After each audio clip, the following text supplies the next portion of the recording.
Selamat pagi Bro,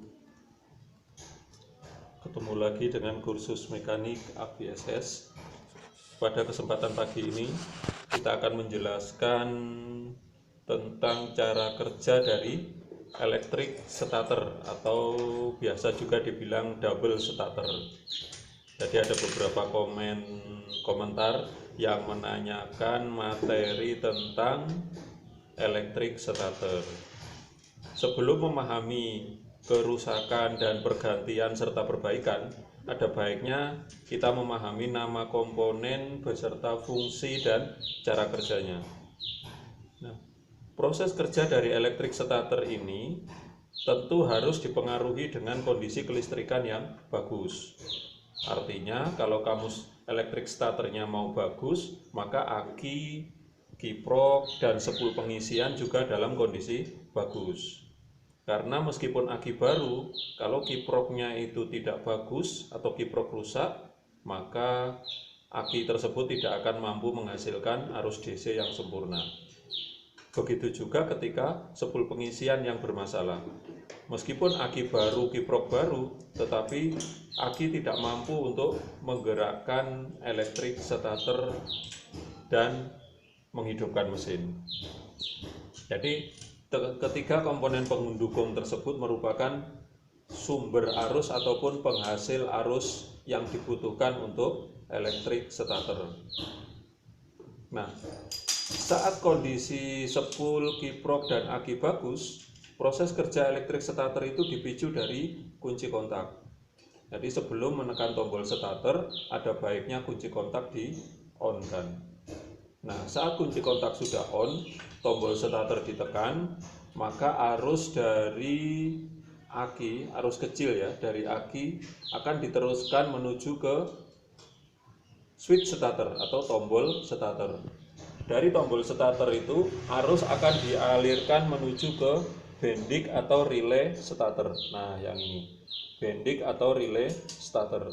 Kebetulan untuk Suzuki, arus yang keluar dari relay starter, arus yang keluar dari switch starter itu warna kuning strip merah. Arus kecil ini menuju ke bendik untuk memicu terjadinya elektromagnetik. Jadi di dalam bendik ini nanti ada kumparan yang bisa menjadi magnet saat dialiri arus listrik. Lalu untuk apa? Magnet tersebut digunakan untuk memicu terjadinya hubungan antara arus besar dari aki menuju ke motor starter. Jadi bendik atau relay starter ini berfungsi sebagai switch ataupun saklar otomatis ya. Jadi saat tombol ditekan, saklar terhubung pada bendik, sehingga arus dari aki warna merah ini diteruskan menuju ke warna hijau ini yang langsung menggerakkan motor starter atau dinamo. Nah, jika kondisi aki lemah, maka saat arus ini mengalir dan diteruskan menuju motor starter, maka motor starter tidak mampu berputar karena kuat arusnya di bawah standar dari kebutuhan motor starter. Itu yang pertama.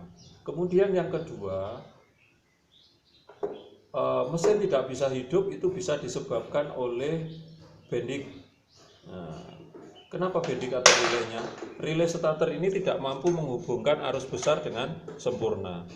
Ciri-ciri jika bendik itu mengalami kerusakan saat kedua kutub ini dihubungkan dengan obeng atau baut, gini misalnya ya, kita hubungkan, kita jumper langsung. Saat ini dihubungkan, mesin bisa hidup atau starter bekerja, dan saat dilepas, starter berhenti. Kemudian saat dihubungkan lagi mesin bisa hidup, berarti bendik mengalami kerusakan dan kondisi aki bagus gitu ya. Tapi saat kondisi kedua kabel besar ini dihubungkan, mesin tidak bisa hidup juga, berarti aki yang bermasalah karena arus lemah gitu. Jadi kuncinya ada di bendik atau relay starter ini.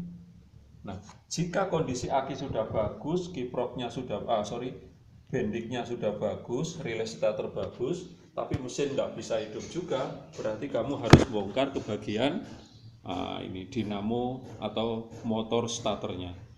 Bisa jadi motor starter itu mengalami keausan pada bostelnya atau sikat starter, arang starter atau bostel. Jadi ini harus dibuka, kemudian di dalam nanti ada cool bostel yang harus diganti sekaligus dibersihkan.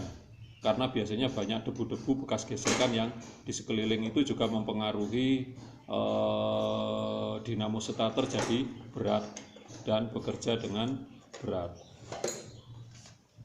Nah, jika masalah ini sudah dan dilanjutkan ke masalah yang ada di dalam mesin, karena di situ ada beberapa komponen juga yang membantu kerja dari electric starter, diantaranya ada one way clutch atau peluru penyearah.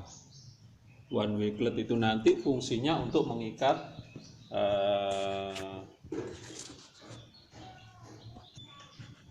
nah ini dia, one way clutch ini berada di belakang magnet berupa peluru per dan rumah per. Jadi ketika dia nanti akan ada putaran pada gigi reduksi yang besar ini, ketika gigi reduksi berputar, maka peluru penyearah akan mengikat magnet. Saat magnet terikat, kruk as ikut berputar dan mesin hidup. Itu fungsi peluru penyearah. Nah, apa yang terjadi jika peluru penyearahnya aus atau peluru penyearah rusak? Saat motor starter itu sudah menggerakkan gigi reduksi, peluru penyearahnya tidak mampu untuk mengikat magnet. Ketika magnet tidak berputar, kruk as juga tidak berputar. Jadi gigi reduksi atau gear besar ini berputar sendirian, tidak mampu menggerakkan kruk as dan piston sehingga tidak terjadi penghidupan mesin. Nah, ini kuncinya berada di peluru penyearah ini. Jadi itu yang paling berpengaruh. Sehingga electric starter bisa sempurna atau tidak dipengaruhi oleh 5 faktor tadi. Peluru penyearah yang bagus, bostel yang bagus, dinamo starter yang bagus, bendik yang bagus, aki yang bagus, dan kiprok serta spool pengisian. Kurang lebih seperti itu. Jika ada yang kurang jelas bisa ditanyakan lagi bagian mana yang perlu diperjelas lagi melalui kolom komentar. Terima kasih, selamat pagi.